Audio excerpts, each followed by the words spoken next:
Hello my dear student, आपके अपने channel show classes में आपका स्वागत है। तो दोस्तों, आई होप आपकी स्टडी अच्छी चल रही होगी और आप इस टाइम पे काफ़ी हार्ड वर्क स्मार्ट वर्क कर रहे होंगे। तो दोस्तों, जैसा कि हमने यहाँ पे एंशियंट हिस्ट्री को यहाँ पे डिस्कस कर रहे हैं, तो दोस्तों इसके पहले हमने डिस्कस कर दिया है इंडस वैली सिविलाइजेशंस का, जिसमें हमने पार्ट 1 और पार्ट 2 डिस्कस किया हुआ है। तो अगर अभी तक आपने उसको नहीं देख रहा है तो आप उसको देख सकते हैं वॉच लिस्ट में जाकर। साथ ही आपको डिस्क्रिप्शन लिस्ट में आपको मेंशन कर दिया जाएगा, तो आप वहां से भी आप उसको वॉच कर सकते हैं दोस्तों। ठीक है, तो यहाँ पे आज का जो टॉपिक है हम जो आज डिस्कस करेंगे दोस्तों, तो हम यहाँ पे वैदिक टाइम पीरियड को यहाँ पे डिस्कस करेंगे। तो दोस्तों, अगर आप चैनल में पहली बार विजिट किए हैं तो चैनल को सब्सक्राइब कर लें और वीडियो को भी शेयर करते रहें, ताकि और भी स्टूडेंट इसका ज़्यादा से ज़्यादा इसका यूज़ कर पाए। ठीक है, तो वैदिक काल के अंतर्गत हम क्या क्या पढ़ने वाले हैं, सबसे पहले इसको समझेंगे और इसके बाद हम क्या एक एक टॉपिक पर एक एक सेगमेंट पर हम डिस्कस करते चलेंगे। ओके, तो दोस्तों स्टार्ट करते हैं कि जो वैदिक काल है, वैदिक टाइम पीरियड है, तो इसके अंतर्गत जो हम पढ़ने वाले हैं, तो इसमें तो सबसे पहले समय का निर्धारण पढ़ेंगे, जिसमें ऋग वैदिक काल का टाइम पीरियड और उत्तर वैदिक काल का टाइम पीरियड यहाँ पे देखेंगे। ओके, अब इसके बाद जो नेक्स्ट टॉपिक आएगा वह ऋग वैदिक काल है। तो ऋग वैदिक काल में हम देखेंगे कि यहाँ की जो वैदिक सभ्यता थी वह कैसी थी, है ना, वह ग्रामीण थी या फिर नगरीकरण था वहाँ पे, तो इसको देखेंगे। वैदिक कालीन वेद देखेंगे, ऋग्वेद, सामवेद, यजुर्वेद, अथर्ववेद के बारे में जानेंगे। ठीक है, साथ ही आरण्यक है, उपनिषद है, वेदांग के बारे में भी हम यहाँ से सब कुछ जानेंगे। ओके, फिर जो अगला सेगमेंट हम पढ़ेंगे, वेदों से संबंधित ब्राह्मण हैं, उपनिषद हैं, आरण्यक हैं, उपवेद हैं, इनके बारे में एक एक करके डिस्कस करते चलेंगे। ठीक है, वैदिक नदियों के बारे में डिस्कस करेंगे। इसके बाद जो सबसे इम्पोर्टेंट है कि ऋग वैदिक टाइम पीरियड में राजनीतिक स्थिति किस प्रकार की थी। ठीक है, तो इसको भी हम देखेंगे। सभा, समिति और विदत का यहाँ पे देखेंगे। वैदिक काल के प्रमुख क्षेत्र कौन कौन से रहे हैं, इनको भी हम यहाँ पे डिस्कस करेंगे। अन्य तथ्य में इसमें कुछ वैदिक टाइम पीरियड के जो अन्य जो लॉजिक्स हैं उनको हम यहाँ पे, फैक्ट्स हैं उनको भी हम यहाँ पे देखेंगे। ऋग्वैदिक समाज कैसा था, ऋग्वैदिक समाज में महिलाओं की स्थिति क्या थी, महिलाओं की स्थिति क्या थी, आभूषण के बारे में जानेंगे, अर्थव्यवस्था के बारे में जानेंगे, ऋग्वैदिक धर्म की स्थिति कैसी थी, साथ ही वैदिक काल में प्रयुक्त किए जाने वाले शब्द कैसे कैसे प्रयुक्त किए जाते थे, वर्तमान नदियों के ऋग्वैदिक नाम क्या थे, ऋग्वैदिक देवियाँ क्या थी, ऋग्वैदिक यज्ञ क्या थे। तो हम दोस्तों यहाँ पे जितने भी आपके एग्ज़ाम से रिलेटेड आप क्वेश्चन बन सकते हैं उस सेगमेंट को हम यहाँ पे डिस्कस करेंगे। और दोस्तों, यह जो हमारी ये हैंड रिटन नोट्स है ये आल्सो अवेलेबल फॉर यू। तो अगर आपको परचेज़ करना है तो आप परचेज़ भी कर सकते हैं, जो इस टाइम पे बहुत ही डिस्काउंट चल रहा है। तो दोस्तों, यहाँ से हम एक एक करके सेगमेंट को डिस्कस करते हैं, तो आप इस वीडियो को एंड तक देखें कि आप अपनी बेहतर अंडरस्टैंडिंग डेवलप कर पाएँ और साथ ही आप अपने एग्ज़ाम में बेहतर रिजल्ट भी प्राप्त कर सकें। ओके, तो दोस्तों स्टार्ट करते हैं इसी के साथ। तो यहाँ से पहला टॉपिक है वैदिक सभ्यता का समय का निर्धारण देखते हैं। तो देखते हैं यहाँ से कि ऋग्वैदिक जो काल है वह माना जाता है 1500 ईसा पूर्व से 1000 ईसा पूर्व तक का समय, और जो उत्तर वैदिक काल को माना जाता है तो उसका टाइम पीरियड है 1000 ईसा पूर्व से 600 ईसा पूर्व तक। तो यह एक समय कालखंड का निर्धारण किया गया है, जिसके अंतर्गत हम वैदिक सभ्यता का जो टाइम पीरियड है उसको समझ पाते हैं। इसके बाद जो टॉपिक है यहाँ से ऋग वैदिक काल। तो अब ऋग वैदिक काल से समझते हैं। तो इसका जो टाइम पीरियड है वह 1500 ईसा पूर्व से बीसी से लेकर 1000 बीसी तक का टाइम पीरियड माना जाता है। ठीक है, तो अब इसके बारे में समझते हैं दोस्तों, बहुत इंपॉर्टेंट है और वीडियो को एंड तक देखें ताकि आप अपने एग्ज़ाम में अच्छा कर पाएँ और एक बेहतर अंडरस्टैंडिंग भी डेवलप कर पाएँ। ओके, क्योंकि अगर आप फैक्ट्स टू फैक्ट्स देखेंगे तो सबसे पहले तो यही है कि आपका एक इमेज क्रिएट नहीं हो पाए। अगर इमेज क्रिएट नहीं हो पा रही है तो समझो कि फिर अलग अलग सेगमेंट जैसे आप स्टडी करेंगे कि माइंड में स्टोरी सेट नहीं हो पाएगी और आपको एक जब छवि नहीं बन पाएगी तो आप जित आपके अंदर एक कन्फ्यूज़न क्रिएट होगा और बनते हुए क्वेश्चन भी आप गलत करके आ जाएंगे। ओके, तो वीडियो को एंड तक देखें और इसको समझें, ठीक है, तभी आप बेहतर कर पाएंगे। ओके, तो देखते हैं कि ऋग्वैदिक काल जो है तो यह वैदिक सभ्यता मूलतः ग्रामीण थी। तो ऋग्वैदिक काल में जो वैदिक सभ्यता थी वह मूलतः ग्रामीण थी। बहुत इंपॉर्टेंट है दोस्तों, और यह मेंस की एग्ज़ाम के पर्सपेक्टिव से तो और भी बहुत ही इंपॉर्टेंट हो जाता है। तो वैदिक सभ्यता मूलतः ग्रामीण थी। ऋग्वैदिक जो समाज का जो आधार था वह परिवार था। ओके, परिवार जो था वह पितृ सत्तात्मक होता था। ठीक है, ऋग्वैदिक काल में मूलतः व्यवसाय कृषि, जो मूलतः व्यवसाय था, मूलभूत व्यवसाय था, वह कृषि व पशुपालन था। ठीक है, मुख्य जो व्यवसाय था उसमें पशुपालन मुख्य होता था। ठीक है, लोग ज़्यादा से ज़्यादा यहाँ पे पशुओं को पालते थे और उनसे जो प्रोडक्ट निकलते थे उसका यूज़ अपने जीवन यापन के लिए करते थे। ओके, अब देखते हैं कि वैदिक कालीन वेद कौन कौन से थे। ओके, बहुत इंपॉर्टेंट है दोस्तों। तो ऋग्वैदिक कालीन जो वेद थे तो वेदों की संख्या 4 है। ऋग्वेद, यजुर्वेद, सामवेद और अथर्ववेद। ओके, तो ऋग्वेद, यजुर्वेद तथा सामवेद को वेद त्रयी कहा जाता है, यह आपको ध्यान में रखना है। ठीक है, तो अब इसमें जो पहला वेद है ऋग्वेद के बारे में हम समझते हैं, बहुत इम्पोर्टेंट है दोस्तों आपके लिए। ओके, तो ऋग्वेद, तो इसमें विभिन्न देवताओं की स्तुति में गाए जाने वाले मंत्रों का संग्रह है ना।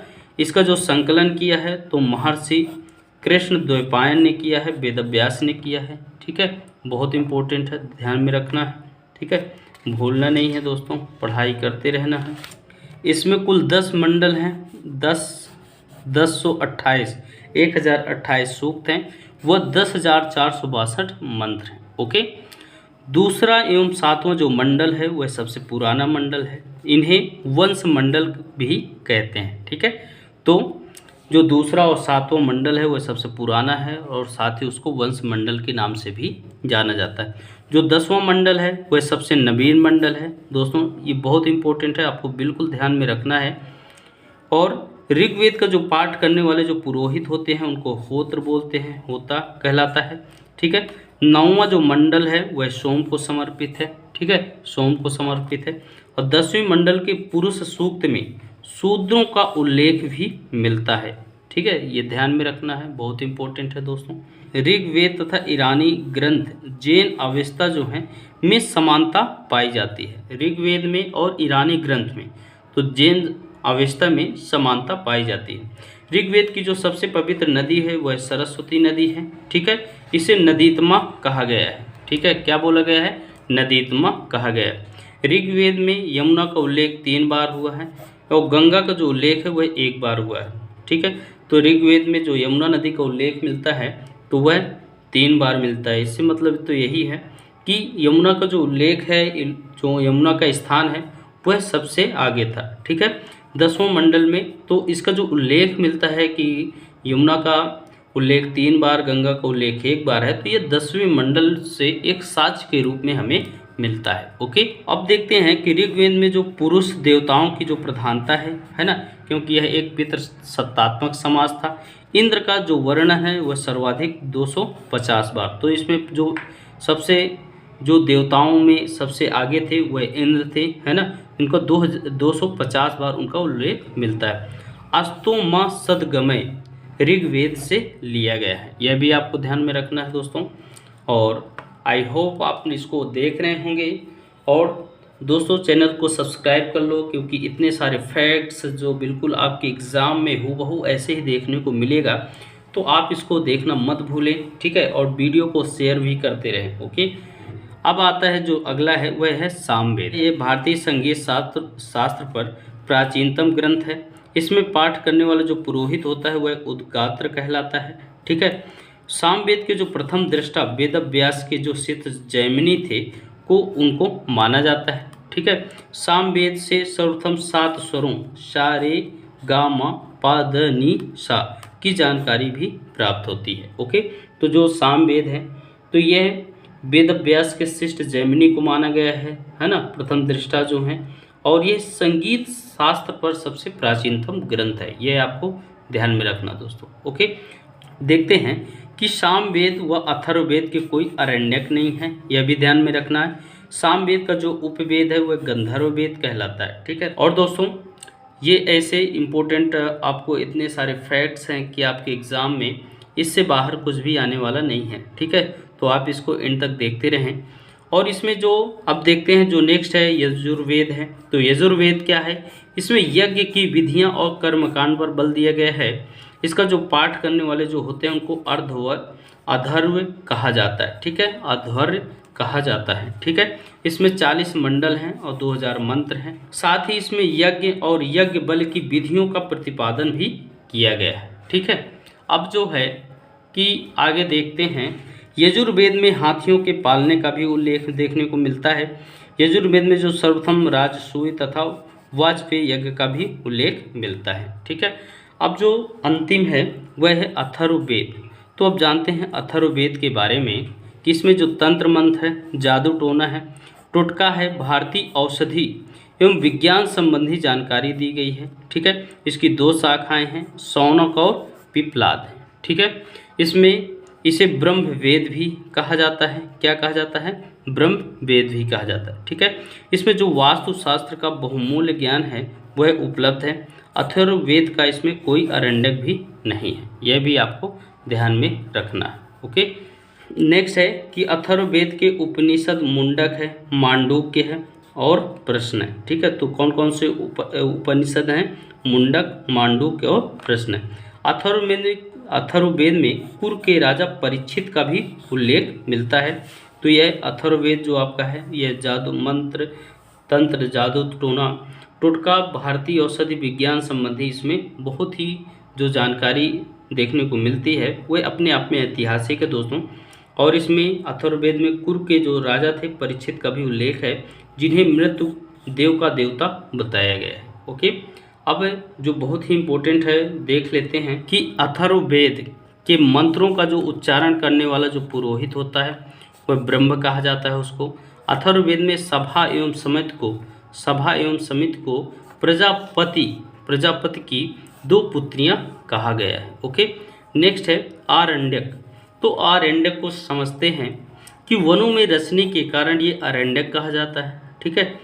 वर्तमान में उपलब्ध है 7 प्रमुख आरण्यक हैं, उनमें से ऐतरेय है, तैत्तिरीय है, माध्यान्दिन है, शंखायन, मैत्रायणी है, तलवकार है तथा बृहदारण्यक है, ओके। बहुत इंपॉर्टेंट है दोस्तों, ये सब आपको ध्यान में रखना है। ये ऐसे फैक्ट्स हैं जो आपके एग्ज़ाम में हूबहू ऐसे ही देखने को मिलने वाले हैं। तो आप इसको एंड तक देखते रहें, ठीक है, क्योंकि आपके लिए एक बहुत ही गेम चेंजर होगा कि आप अपने एग्ज़ाम में मैक्सिमम स्कोर यहाँ से प्राप्त कर पाएंगे, ओके। साथ ही देखते हैं उपनिषद के बारे में। तो उपनिषद क्या है? तो यह एक भारतीय दार्शनिक विचारों का प्राचीनतम संग्रह है, ठीक है, प्राचीनतम संग्रह है। उपनिषदों को भारतीय दर्शन का स्रोत माना जाता है, जनक माना जाता है, पिता कहा जाता है, ठीक है। अब जानते हैं वेदांग के बारे में, ठीक है। तो वेदांग को समझते हैं। तो वेदांग जो है, तो वेदांगों की जो संख्या है वह 6 है। शिक्षा वेदाई पुरुष की नाक होती है, ठीक है। व्याकरण वेदाई पुरुष का मुख माना गया है। छंद वेदाई पुरुष के पैर बताए गए हैं। और साथ ही वेदांग जो और हैं कल्पसूत्र हैं, निरुक्त हैं और ज्योतिष है, ठीक है। तो यह कुछ वेदांग हैं जो आपको ध्यान में रखना है दोस्तों। और वीडियो को शेयर करते रहें ताकि और भी लोग इसका ज़्यादा से ज़्यादा इसका यूज़ कर पाएँ, ओके। देखते हैं कि वेदों से संबंधित ब्राह्मण के बारे में, ओके। तो वेद और ब्राह्मण को देख लेते हैं सबसे पहले। तो वेदों से संबंधित ब्राह्मण में एक तरफ वेद है और ब्राह्मण। तो ऋग्वेद में ऐतरेय ब्राह्मण है, सामवेद में पंचविश या जैमिनी ब्राह्मण है, यजुर्वेद में शतपथ ब्राह्मण है और अथर्ववेद में गोपथ ब्राह्मण का उल्लेख किया गया है, ओके। अब जो है इसमें वेदों से संबंधित अरण्यक कौन कौन से हैं? तो वेद है एक तरफ दिया गया है, एक तरफ अरण्यक दिया गया है। तो ऋग्वेद में ऐतरेय अरण्यक है, ठीक है।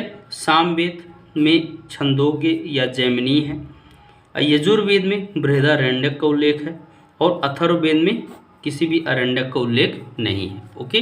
ये आपको ध्यान में रखना है दोस्तों। अब है जो नेक्स्ट है अब देखते हैं कि वेदों से संबंधित उपनिषद कौन कौन से हैं। तो ऋग्वेद में ऐतरेय उपनिषद है, सामवेद में छंदोग्य है, यजुर्वेद में बृहदारण्यक है और अथर्ववेद में मुंडक है। ओके, अब कुछ वेदों से संबंधित उपवेद हैं, इनको भी एक एक करके समझते जाते हैं।